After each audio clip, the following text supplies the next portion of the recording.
Welcome to federal का margin. अब हम आ गए हैं लेक्चर नंबर 5 चैप्टर नंबर 2 के, जो है the art of Muslim women's entrepreneurship.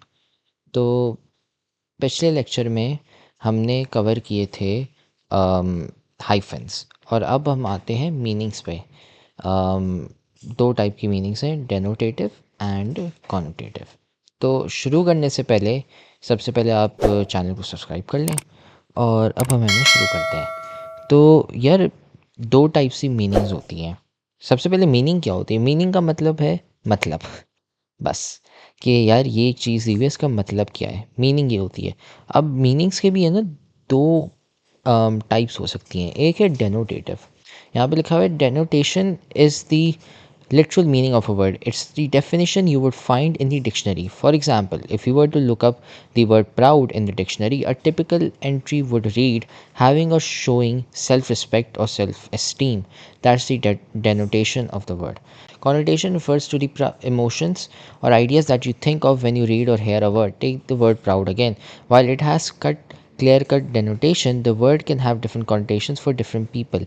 If you hear the word proud, you might associate it with negative meanings such as egotistical, show off, etc. It could also have positive connotations such as self confidence, talent, etc. अब यार, ये short में क्या क्या आ रहा है? अब मैं है ना पहले सबसे एक एग्जांपल देता हूँ। जब आप कहते हैं कि घर में आग लग गई, तो उसका मतलब होता है कि यार अच्छा, असल में ना आग लग गई है। इसका मतलब है डेनोटेशन या डेनोटेटिव मीनिंग। फिर एक और होता है, यार मेरे मुंह में आग लग गई क्योंकि मैंने है ना ये मसाला खाया। तो इसका मतलब ये नहीं कि मेरे मुंह में आग लग गई है, लेकिन इसका मतलब ये है कि यार बहुत है ना मिर्च लग रहे हैं। इसका मतलब होता है लगभग कॉन्टेशन। ये है ना, मतलब मैंने आपको एग्जाम्पल के थ्रू है ना, मैंने आपको बताया कि यार डेनोटेशन और कॉन्टेटिव के मतलब क्या हो सकते हैं। अब है ना, मैं आपको एग्जाम्पल एक देता हूँ, असली वाली। कॉन्सेप्ट मैंने आपको बता दिया कि यार अच्छा, आग लगने का मैंने मुहावरे के थ्रू दिया। अब है ना, मैं एक अल्फाज के थ्रू देता हूँ जो असली मीनिंग है। तो फॉर एग्ज़ाम्पल हम अल्फाज लेते हैं होम, हाउस, घर, ठीक है। अब उसकी डेनोटेटिव मीनिंग क्या होगी? वो वाली मीनिंग जो डिक्शनरी में लिखी होगी। यार घर, हमें पता है कि ऐसी बिल्डिंग होती है जहाँ पे है ना लोग रहते हैं, जहाँ पे आप भी रहते हैं। ये डेनोटेटिव मीनिंग है। अब इसकी कॉनोटेटिव मीनिंग क्या होगी? अब है ना, कॉनोटेटिव मीनिंग, यार जब आप घर में होते हैं तो यार घर में आपको पता है कि यार घर में आपकी फैमिली होती है, आपके अम्मी अब्बू, भाई बहन, और दादा दादी, नाना नानी, और कोई भी, जो कोई भी रहता हो आपके घर में। तो यार एक वो फीलिंग आती है। उसके अलावा मतलब आपके अंदर घर सुन के कौन सी फीलिंग आती है? कुछ लोग कहते हैं यार घर पे है ना सुकून होता है, घर में हमें प्यार मिलता है अपनी फैमिली से, घर में यार हम सेफ़ होते हैं। ऐसा नहीं है कि हम लोग रोड पे तो हम सेफ़ नहीं होते, तो घर में तो कम से कम सेफ्टी होती है। उसके अलावा अगर आप घर और स्कूल कंपेयर करें तो घर पे पढ़ाई नहीं होती तो सुकून होता है, आप सो सकते हैं घोड़े बेच के, और स्कूल में पढ़ना होता है। तो ये मतलब है क्वांटिटेटिव कि यार उससे मीनिंग क्या निकल रही है। आप जब उसको पहली दफ़ा सुनते हैं तो कौन सी फीलिंग आ रही है? पॉजिटिव भी हो सकती है, नेगेटिव भी हो सकती है। वही है ना, इसमें यहाँ पे पैराग्राफ में लिखा है कि यार अगर आप प्राउड कहते हो, कोई प्राउड है, तो यार उससे दो दो है ना मीनिंग्स निकल सकती हैं। एक पॉजिटिव वाली कि यार इस बंदे में कॉन्फिडेंस है, क्यों? क्योंकि वो प्राउड है। लेकिन यार ये भी हो सकता है कि यार वो है ना ईगोइस्टिक भी दिख सकता है, वो है ना बहुत मतलबी दिख सकता है कि अच्छा ये प्राउड है, मतलब इसके अंदर ईगो भी बहुत है। और या फिर है ना शोबाज है, शो ऑफ या शोबाज है ना, एम ही है ना शोबाजी करता रहता है खाम खाम। तो जैसे प्राउड है, वैसे ही घर के भी है ना पॉजिटिव नेगेटिव मिक्स में निकल सकते हैं। तो कुछ लोगों के लिए यार घर में होगा, यार बोरियत होती है, हम लोग है ना दोस्तों के साथ क्रिकेट नहीं खेल सकते, फॉर एग्ज़ाम्पल। तो यार अब घर, अगर हम डिक्शनरी में देखें तो यार उसका मतलब ये है कि ऐसी बिल्डिंग जहाँ पे है ना फैमिलीज़ रहती हैं और जहाँ पे लोग रहते हो। लेकिन यार हम कॉनोटेटिव तरीके में जब देखते हैं ना, तो यार हम अपने है ना खुद के ओपिनियंस और खुद के है ना फीलिंग्स उसमें डाल देते हैं। तो जैसे मैंने अभी आपको बताया, तो ये है ना होता है क्वांटिटेटिव एंड डेनोटेटिव। तो अब एक्सरसाइज आती है। एक्सरसाइज 6 है, identifying quantitative and denotative meanings. For each word identify whether it has a quantitative or denotative meaning, या फिर it can be both too. यार अब मैं आपको सच सच बताऊं, ये सवाल गलत है। ये सवाल क्यों गलत है? क्योंकि आप इंग्लिश के 99% इनफैक्ट ऑलमोस्ट 100 मतलब 99.9% मतलब सारे अल्फाज ऑलमोस्ट जो है ना, उनकी कॉनिटेटिव एंड डेनोटेटिव मीनिंग्स बोथ होती हैं, दोनों होती हैं। जैसे स्नेक है, स्नेक आपको पता है सांप है, उसकी डेनोटेटिव मीनिंग तो ये कि यार वो एक है ना जानवर है, ठीक है। लेकिन उसकी क्वालिटेटिव मीनिंग भी निकल सकती है, यार स्नेक है, मुझे उससे खौफ लगे कि यार कहीं है ना मुझे जहर ना दे दे, ये भी है ना खौफनाक ऐसी है ना फीलिंग भी आ सकती है। होम का मैंने अभी आपको बताया, मैंशन और होम ऑलमोस्ट सेम चीज़ हो गई। और ऐसे ही है ना करके ये एक्सरसाइज जो बनी है ना गलत बनी है। क्यों गलत बनी है? क्योंकि ये मैं अभी से आपको बता रहा हूँ, अंग्रेज़ी के सारे अल्फाज ले लें, ऑलमोस्ट सारे सारे अल्फाज ले लें, उन सब की है ना क्वांटिटेटिव एंड डेनोटेटिव मीनिंग्स दोनों होती हैं। तो यहाँ पे कह रहा है कि यार इसकी क्वांटिटेटिव होगी या डेनोटेटिव डेनोटेटिव होगी। तो इसके जो सारे आंसर्स हैं वो हैं बोथ, ये डेनोटेटिव एंड क्वांटिटेटिव दोनों होंगी। तो उसकी वजह से ये एक्सरसाइज है ना हम आगे छोड़ सकते हैं। फिर है ना अगर आपको एक्स्ट्रा करना हो तो यार जैसे मैंने आपको पहले 3 के है ना ये डेनोटेटिव एंड कॉनोटेटिव मीनिंग्स बता दी ना, अब बाकी जो 7 बच्चे हैं ना आप अपनी प्रैक्टिस के लिए कॉनोटेटिव और डेनोटेटिव मीनिंग्स है ना लिखें और वो है ना कमेंट डाउन कर दें और हम आपको बताएंगे कि अगर वो सही लिखा है आपने या नहीं। ठीक है, तो अब हम जाते हैं एक्सरसाइज 7 पे। Connotative versus denotative sentence creation. Create two sentences for each of the following words, one using denotative meaning and the other using connotative meaning. अच्छा, अब हमें है ना इन पांचों अल्फाजों के लिए हमें ना सेंटेंसेस लिखने हैं। वीडियो शुरू होने से पहले ही है ना मैंने सेंटेंसेस लिख लिए थे टाइम बचाने के लिए। और अब होगा ये कि मैं है ना आपको समझाने वाला हूँ कि यार इन सेंटेंसेस का मतलब क्या है और इसमें क्या क्या है ना, मैं आपको पूरा समझाने वाला हूँ ये। तो सबसे पहला है फायर। यार फायर में डेनोटेटिव है और कॉनिटेटिव दोनों है। तो डेनोटेटिव में यार सबसे पहले तो the fire fighters work tirelessly to extinguish the raging fire in the building. इसका मतलब ये है कि यार जो फायर फाइटर्स होते हैं ना, उन्होंने है ना बहुत कोशिश की, यार बिल्डिंग में आग लग गई तो उन्होंने यार बहुत कोशिश की हमें ना इस आग को बुझा दें, हम इस आग को है ना बुझा दें और ख़त्म कर लें। तो ये फायर फाइटर्स थे। उन्होंने उन्हें है ना कहा कि यार फायर अब इसमें डेनोटेटिव यूज़ किया जा रहा है आग के मायने में, ठीक है। और उन्होंने ये किया कि यार हम आग के है ना बहुत मुश्किलों से है ना उन्होंने आग बुझाई। फिर कॉनोटेटिव है। कॉनोटेटिव में her passionate speech ignited a fire inspiration among the audience. तो अब इसमें है ना यार एक लड़की है, उसने ना स्पीच दी और वो स्पीच सुन के लोगों में है ना भाई मतलब जज्बा जुनून भाई सब जाग गया, इंस्पायर हो गए, उन्होंने बोला वाह वाह, मतलब इग्नाइटेड अ फायर। मतलब एग्जांपल मैं आपको देता हूँ, आपने देखा होगा पॉलिटिशियंस, यार इमरान खान स्पीच देता है, नवाज़ शरीफ, बेनज़ीर भुट्टो और आपके बिलावल भुट्टो और कौन है पता नहीं, बहुत सारे लोग और भी हैं जिन्होंने भी आज तक आपने स्पीचें सुनी होंगी।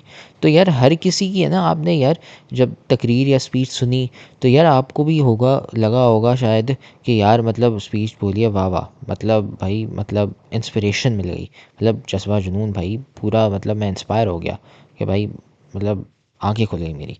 तो यार उससे है ना इग्नाइटेड अ फायर, ये है ना इग्नाइटेड अ फायर इंस्पिरेशन।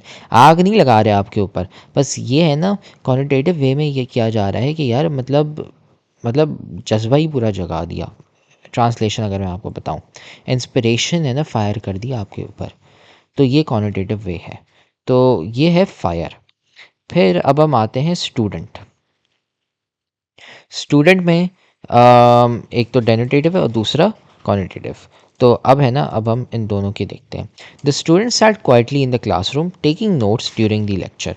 अब स्टूडेंट यार कौन होता है? वो बच्चा भाई जो स्कूल में पढ़ता है या जिधर भी ट्यूशन में पढ़ता है या खुद ही है ना होम स्कूलिंग करता हो। लेकिन खैर स्टूडेंट वो है जो पढ़ता है। तो इसमें लिखा है कि यार एक बच्चा है, वो है ना चुपचाप है ना क्लासरूम में नोट्स बना रहा था, ठीक है। ये है ना डेनोटेटिव लिखा हुआ है यहाँ पे कि यार वो है ना चुपचाप सुकून से है ना क्लासरूम में नोट्स बना रहा था क्लास के वक्त, ठीक है। और फिर कॉनोटेटिव वे है, she was a dedicated student always eager to learn and explore new ideas. तो यार इसमें है ना जो स्टूडेंट की जो डेफिनेशन यूज़ की गई है, इट्स अ डेडिकेटेड स्टूडेंट, मतलब यार मेहनती स्टूडेंट। ऐसे किया गया है कि यार ये स्टूडेंट जो है हमेशा है ना इसमें पॉजिटिव वो डाला हुआ है एक पॉजिटिव, मैंने आपको बताया था ना कि यार पॉजिटिव और नेगेटिव इमेजेस दोनों हो सकती हैं। इसमें जो स्टूडेंट है उसकी पॉजिटिव इमेज डाली हुई है क्या कि यार डेडिकेटेड है, मेहनती है। जो ये शी है, जो ये लड़की है यार बहुत मेहनती स्टूडेंट है, बहुत मेहनत करती है, जान लगा कर पढ़ती है, हमेशा उसको पढ़ना होता है और नई नई चीज़ें पढ़नी होती हैं, एक्सप्लोर न्यू आइडियाज़। और हाँ, बहुत ही अच्छी स्टूडेंट है। उस अंदाज से है ना डेडिकेटेड स्टूडेंट को है ना समझाया गया यहाँ पे जब क्वान्टिटेटिव में, जबकि ऊपर है ना सिर्फ ये बोला गया कि जो स्टूडेंट है वो है ना नोट्स बना रहा था। तो आपको होपफुली फ़र्क आ गया होगा समझ कि क्या है। फिर अब हम जाते हैं तीसरे वाले में, रिच। रिच अमीर, जो सबको होना है। तो अब इस पे आते हैं हम। तो डेनोटेटिव एंड क्वांटिटेटिव। तो यार सबसे पहले जो डेनोटेटिव वाला जो है आपका, इसमें ये लिखा हुआ है कि he inherited a substantial amount of wealth from his family making him financially rich. तो यार इसने बोला कि यार ये सेंटेंस है कि यार एक लड़का है कोई, उसने वही कि इसने है ना अपनी इनहेरिटेंस के थ्रू है ना, उसके अम्मी अब्बू के थ्रू उसको है ना पैसे मिल गए इनहेरिटेंस के थ्रू। तो उसकी वजह से है ना वो बहुत ही अमीर है, बस ये लिखा हुआ है इसमें। और फिर उसके बाद क्वांटिटेटिव वाला है, beyond wealth he was rich in friendships and experiences that enriched his life. इसमें लिखा हुआ है कि यार अमीरी को छोड़ के, पैसों को छोड़ के, ये कि यार ये एक बंदा है, ये है ना अमीर होता था। ये अमीर कैसे होता था कि यार इसकी ज़िंदगी में बहुत दोस्त होते थे, ये दोस्त इसके सराउंडिंग में होते थे ना। जैसे यार आप कहते हैं कि ये कि आप कहते हैं कि यार ये बहुत अमीर है, इसके पास बहुत पैसा है। फिर ये समझे कि यार ये बहुत अमीर है क्योंकि इसके पास है ना ज़िंदगी में दोस्त हैं। ये अकेला मायूस एक कोने में नहीं बैठा हुआ अपने घर के छुप के, ये है ना दोस्तों के साथ घूम रहा है, उसकी वजह से ये अमीर है क्योंकि इसकी है ना ज़िंदगी में लोग हैं और experiences that enrich his life. कि यार मतलब इसकी ज़िंदगी में है ना हादसात, हादसात बुरे वाले नहीं, अच्छे वाले एक्सपीरियंसेस जो होते हैं ना, वैसे वहाँ दोनों हो सकते हैं, लेकिन जैसे फॉर एग्ज़ाम्पल घूमना फिरना हो गया, खाना पीना, दोस्तों के साथ बातें करना और स्पोर्ट्स खेलना या कुछ भी, बहुत सारी चीज़ें, तो वो उन मामलों में अमीर है। पैसों को छोड़ दो, लेकिन उसकी जो ज़िंदगी है ना, उसकी ज़िंदगी में बाकी हर चीज़ है पैसों को हटा के, तो वो उस हिसाब से अमीर है। अब डेनोटेटिव में यार अमीर का मतलब रिच, रिच यहाँ पे हम बात करें, रिच मतलब पैसों के मामलों में, लेकिन यार यहाँ पे ना दोस्ती के मामले में लिखा हुआ है कि यार ये उस मामले में अमीर है। फिर आते हैं पेट्रियट।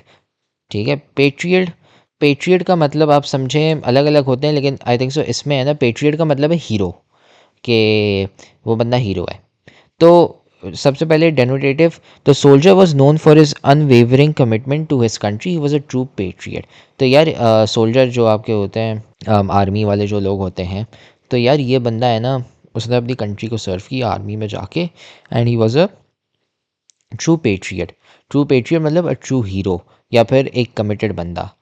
ठीक है, फिर उसके बाद कॉन्टेटिव आ गया, she expressed her patriotism by volunteering to serve her community and supporting local causes.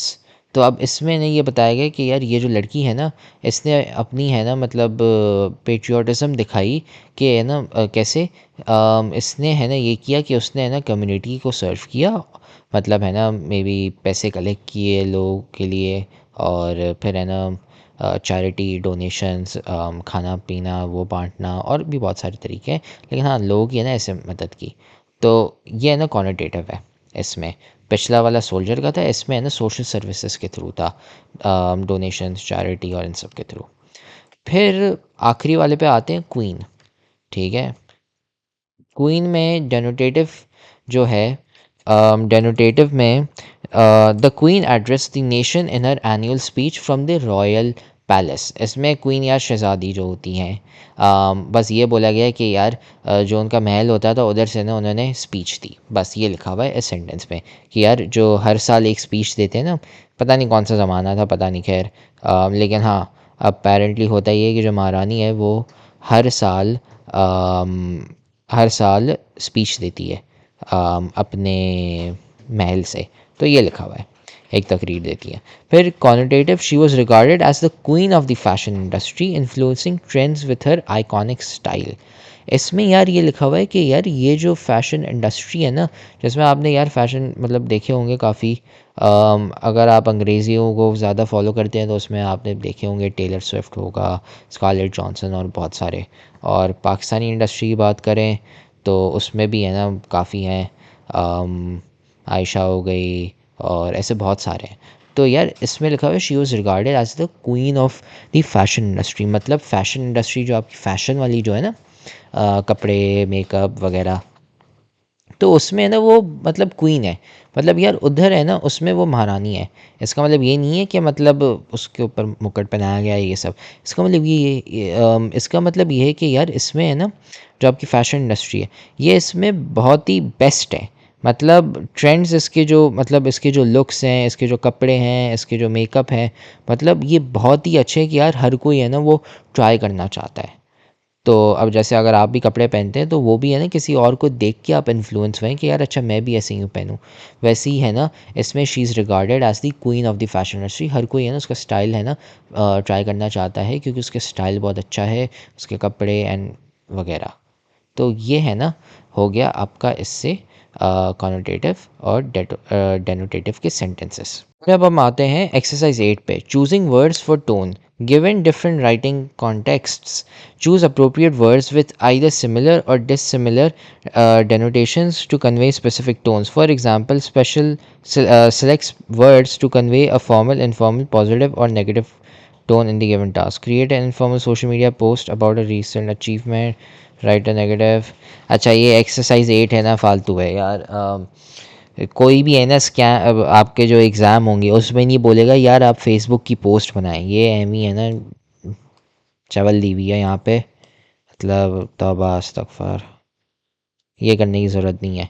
यहाँ पे आपको कह रहे हैं भाई फेसबुक की पोस्ट बनाओ, फिर नेगेटिव उसके ऊपर कमेंट करें रेस्टोरेंट एक्सपीरियंस के ऊपर, और फिर है ना वो करें, नहीं ये काम की नहीं है। अब हम आते हैं एक्सरसाइज 9 और 10 पे। ये हम दोनों एक साथ करने वाले हैं, क्यों? क्योंकि ये काफ़ी है ना कनेक्टेड है।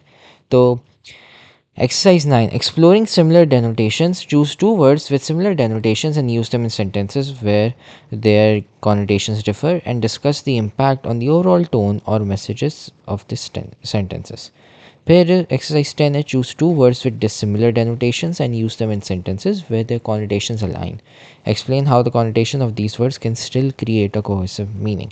यार ये कह रहा है कि आप सबसे पहले कोई दो अल्फाज लो और फिर उनकी है ना डेनोटेशन है ना सेम होनी चाहिए, और उनको है ना फिर आप सेंटेंसेस में यूज़ करो जिसमें डेनोटेशन सेम हो और कॉनोटेशंस अलग हो। और फिर वो कह रहा है कि फिर दो ऐसे अल्फाज लो जिनकी डेनोटेशंस अलग हो लेकिन कॉनोटेशन सेम हो। तो इसके है ना सेंटेंसेस मैंने पहले से लिख लिए थे, और अब बस ये करते हैं, ये है ना मैं आपको समझाता हूँ क्या है, और फिर उसके बाद है ना इससे हमारी है ना वीडियो लेक्चर ख़त्म हो जाएगा। तो सबसे पहले तो हाउस और होम, ठीक है, हाउस एंड होम, ये हमारे दो अल्फाज हैं जो मैंने यहाँ पे चूज़ किए हैं। अब इसमें ये सीन है कि सबसे पहले हाउस और हाउस का डेनोटेटिव और होम का डेनोटेटिव सेम है। हम अभी एक्सरसाइज 9 कर रहे हैं। सेम कैसे यार, दोनों का मतलब घर है। तो house, they bought a new house in the suburbs with 3 bedrooms and spacious backyard. Spacious backyard भी हटा दे चले। बस ये लिखा हुआ है कि यहाँ पे कि यार उन लोगों ने है ना एक नया घर ख़रीदा विथ 3 bedrooms। सबर्ब्स भी हटा दें, इसका मतलब ज़रूरी नहीं है। इसका मतलब ये है कि समंदर के किनारे के करीब। लेकिन खैर, they bought a new house with 3 bedrooms। और होम का क्या, after long day she return to her apartment which she considered her home. तो बेसिकली यहाँ पे ये है कि यार मतलब काफ़ी है ना घूमने फिरने के बाद वो अपने है ना अपार्टमेंट में चली गई, मतलब फ्लैट में चली गई जो है ना वो अपना घर समझती है। ठीक है, ये हो गया डेनोटेटिव। फिर कॉनिटेटिव, अब हाउस का कॉनिटेटिव करते हैं। Despite it's size the old house felt empty and cold without family gatherings. मतलब यार इसमें ये लिखा हुआ है कि भले ही घर बहुत बड़ा हो लेकिन फिर भी यार घर है ना खाली और मायूस सा लग रहा हो।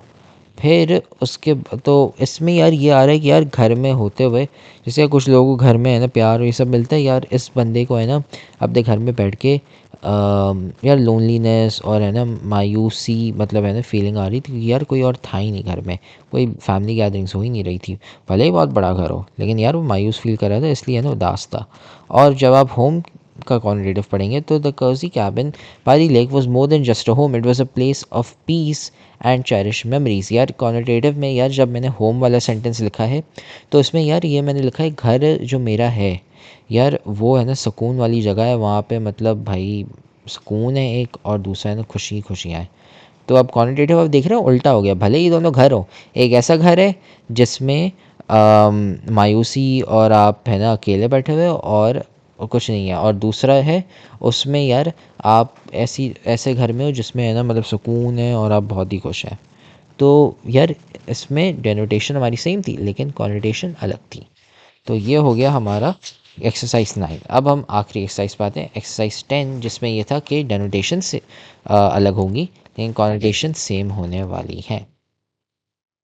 इसमें हमने कौन से यूज़ किए हुए, रेन मतलब बारिश, और दूसरा कॉफ़ी। कॉफ़ी तो हर किसी को पता होगा कि क्या होता है। तो एक रेन हो गया बारिश और दूसरा हो गया कॉफ़ी। तो रेन की डेरिवेटिव यार आपको पता होगा बारिश है, तो अब इसका सेंटेंस पढ़े, rain refers to precipitation in the form of water droplets falling from the sky, मतलब वही बारिश, बादल से बारिश करना। और डेरिवेटिव इसमें coffee is a brood beverage made from roasted coffee beans, मतलब यार कॉफ़ी एक ऐसी चीज़ है जैसे चाय होती है ना, चाय पत्तों से बनती है, तो वैसे ही है ना कॉफ़ी है ना बीन्स से बनती है, कॉफ़ी बीन्स से बनती है। ठीक है। और अब है ना क्वांटिटेटिव देखते हैं, the gentle sound of rain often evokes feelings of cosiness and nostalgia specially when enjoyed indoors. यार इसमें ये कह रहा है कि यार जब बारिश होती है तो यार बारिश का है ना भाई अच्छा सा आवाज़ आता है, सुकून वाला आता है, तो उससे है ना मतलब हाँ जब बारिश होती है हल्की सी, बहुत तूफ़ानी बारिश नहीं कि आप डूब ही जाओ, लेकिन हल्की सी जब बारिश होती है तो यार मतलब सुकून आता है उसकी आवाज़ सुन के। तो ये बस ये कह रहा है। अब कॉफ़ी क्वांटिटेटिव देखते हैं, coffee can symbolize a comforting morning ritual, a stimulating conversation starter और a moment of relaxation during a busy day. यार जैसे आप कॉफ़ी चाय पी के सुकून मिलता है ना, वैसे ही इसमें भी यार सिंपल ये लिखा हुआ है कि यार कॉफ़ी पी के है ना सुबह सुबह यार सुकून मिलता है और रिलैक्स कर सकते हो आप। तो यार भले इसमें आप देखें ना बारिश और कॉफ़ी दोनों अलग ही चीज़ है, डेनोटेटिव अलग है, लेकिन दोनों सुकून भी देती हैं एक बंदे को, इसलिए उनका क्वांटिटेटिव सेम है। क्यों? क्योंकि दोनों बंदों को दोनों केसेस में यार वो सुकून देती हैं और खुश रखती हैं बंदे को। तो यार इससे है ना अब एक्सरसाइज 10 ख़त्म हो गई, जिसमें मैंने आपको बताया कि बेसिकली क्वांटिटेटिव और डेनोटेटिव होते क्या हैं, उनके एग्जाम्पल सवाल कराएं, और साथ में है ना मैंने अभी ये सेंटेंसेस भी आपसे बनवाए, और अब है हाँ इससे हमारा ख़त्म हो गया है मीनिंग्स वाला। अब अगले लेक्चर में हम लिटरेरी डिवाइसेस देखने वाले हैं। अगर आपको कोई सवाल है तो आप वीडियो वापसी देख लें, या फिर आप है ना हमें कमेंट भी कर सकते हैं, जिधर है ना हम आपको जवाब दे देंगे, या फिर आप हमें है ना व्हाट्सएप भी कर सकते हैं। उसके अलावा अगर आपको कोई ट्यूशन्स की ज़रूरत हो तो आप हमें ना व्हाट्सएप पे मैसेज कर सकते हैं, उसका नंबर यहाँ पे हमारी स्क्रीन पर भी आ रहा होगा। आप व्हाट्सएप पे आके हमसे ना प्राइवेट ट्यूशन ले सकते हैं of class 9 matric first year and inter, आप जो कोई सभी सब्जेक्ट बोलें, English math bio physics chemistry सब। तो हाँ अगर आपको ट्यूशन चाहिए तो आप इस नंबर पे हमें कांटेक्ट कर सकते हैं व्हाट्सएप पे। और उसके अलावा और मेक श्योर आप चैनल को सब्सक्राइब कर लें और वीडियो को है ना लाइक कर लें, और फिर अगली लेक्चर में है ना हम इसको कंप्लीट करने वाले हैं लिटरेरी डिवाइस।